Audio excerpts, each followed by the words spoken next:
United Urdu news में आप तमाम का खैर मकदम है।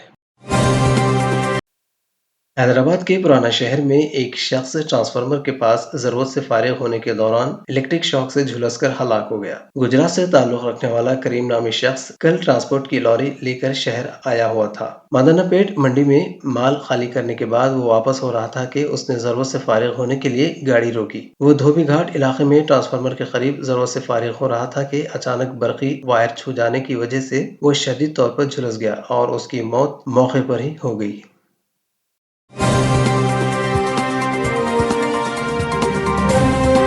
हमारी हिम्मत अफजाई के लिए इस चैनल को सब्सक्राइब करिए, वीडियो को लाइक करिए और शेयर करिए।